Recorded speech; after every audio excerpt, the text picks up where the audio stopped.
bahkan mengancam bakal menyerang Iran besar-besaran. Berikut analisa dosen Kajian Ketahanan Nasional Universitas Indonesia, Stanislaus Rianta. Sudah ada ancaman baru yang dikeluarkan oleh Trump akan menyerang Iran secara besar-besaran.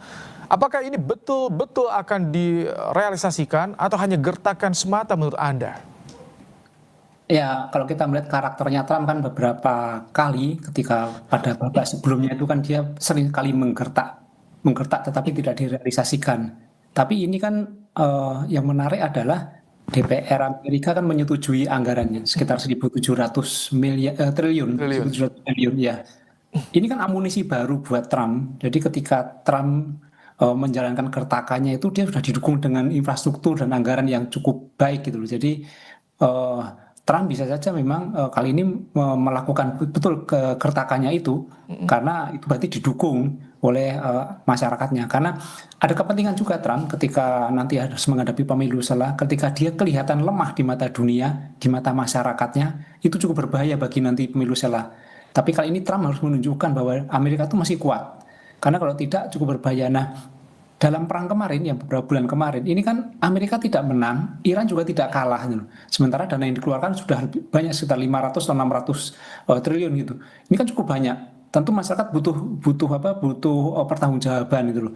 Dan sekarang ketika DPR menyetujui lagi 1.700 triliun, berarti masyarakat mendukung perang dan mendukung Trump. Nah ini yang membuat Trump kalau dinilai dalam teori ancaman itu intensinya bisa lebih tinggi lagi, niatnya bisa lebih tinggi lagi dan bisa terwujud ke ancaman itu. Oke, saya sedikit ingin membahas soal tadi DPR yang tiba-tiba menyetujui anggaran yang diajukan oleh pemerintahan Donald Trump. Karena sebelumnya jika kita bahas soal Parlemen Amerika Serikat, mereka resisten terhadap proposal dari pemerintahan Trump ini. Kok bisa tiba-tiba? Apakah ini artinya tak ada lagi tekanan di internal Amerika Serikat pada Donald Trump?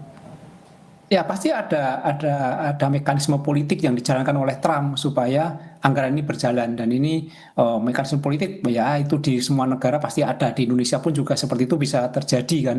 Apa yang kita duga tidak bisa ternyata bisa terjadi, atau yang tidak mungkin menjadi mungkin itu. Tapi faktanya adalah secara politik Trump mendapatkan dukungan dari DPR Amerika untuk melakukan perang dengan tersedianya dana sebesar 1.700. Dan ini kan berarti semakin memperkuat niat Trump untuk melakukan aksi-aksi terhadap Iran. Faktanya memang sudah RUU itu disetujui, jadi tinggal disahkan saja, lalu Trump akan mendapatkan amunisi baru 1.700 triliun. Oke. Tapi di sisi lain, Iran juga proksi-proksinya sudah mulai terbangun nih, Mas Stanis. Jadi akan bagaimana solusi akhir dari perang di Timur Tengah ini menurut Anda? Ya ini menurut saya akan lebih buruk daripada babak kemarin yang pertama. Ya, jadi ketika Amerika mendapat dana yang lebih besar, jauh lebih besar daripada yang pertama, kemudian situasinya ini proksi-proksi Iran juga dibangkitkan, diaktifasi, sementara Amerika juga mulai membangkitkan sekutu-sekutunya, dan tekanan dunia juga semakin berat. Kita tahu sekarang bahwa Eropa memasuki musim dingin, dan mereka ketergantungan terhadap gas itu cukup tinggi. Gas mereka impor dari Qatar dan harus melalui Selat Hormuz. Makanya ketika nanti perang ini semakin lama, semakin panjang, dampaknya akan cukup mendunia, dan ini berbahaya bagi negara Eropa, bagi kita juga terkait harga BBM, dan tentu bagi kawasan Timur Tengah yang nanti pasti akan terjadi dampak dari perang ini. Oke, ini kan Tiongkok juga mendesak kedua negara melakukan pembicaraan. Apakah ini memang sudah terlihat Tiongkok, Eropa juga sangat terdampak dengan perang berkepanjangan ini, Mas Stanis? Ya, tidak ada yang menginginkan perangnya, kecuali memang orang yang bermasalah ya. Kita negara-negara tidak ada yang menginginkan perang ini. Semua pasti mendukung adanya perdamaian dan mendukung kemanusiaan. Tapi untuk mengakhiri ini saya kira tidak cukup hanya dengan berseru atau menyampaikan seruan-seruan dari jauh gitu.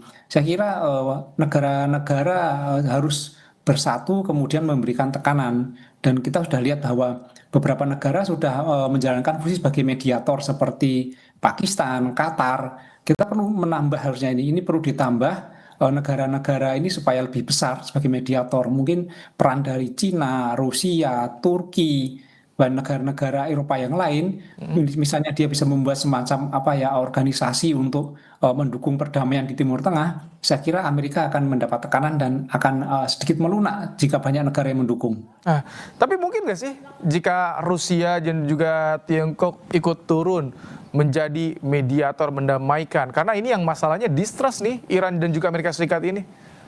Ya, dalam peristiwa seperti ini, yang mungkin dan tidak mungkin itu sebenarnya dipengaruhi oleh apa keuntungannya. Ketika Cina mendapatkan keuntungan dari perdamaian ini, Rusia mendapatkan keuntungan dari perdamaian ini, pasti mereka mau. Tapi ketika ternyata lebih diuntungkan dengan perang, ya ini pasti mereka juga akan mengulur-ngulur waktu. Tapi saya kira perang ini sudah merugikan banyak pihak. Semua negara akan rugi dari perang ini. Sehingga ketika banyak negara bersatu untuk mendukung pertemuan, perdamaian, itu harusnya bisa dilakukan. Jadi praktis untuk saat ini tidak ada yang mengharapkan mengulur-ulur waktu, perang tetap terus terjadi di sini ya?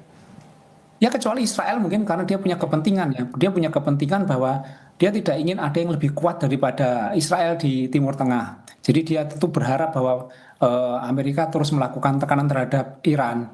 Jadi ini kan doktrin keamanannya Israel. Dia tidak ingin ada oposisinya lebih kuat itu. Jadi saya melihat ini rapuhnya perjanjian antara Amerika dan Iran ini rapuh karena tidak ada pihak yang mengawasi, tidak ada sanksi-sanksi. Sementara Israel yang terlibat, kita tahu bahwa Israel pasti ada di balik peristiwa ini, ada Lebanon, ada Israel, itu tidak ada dalam perjanjian. Oke.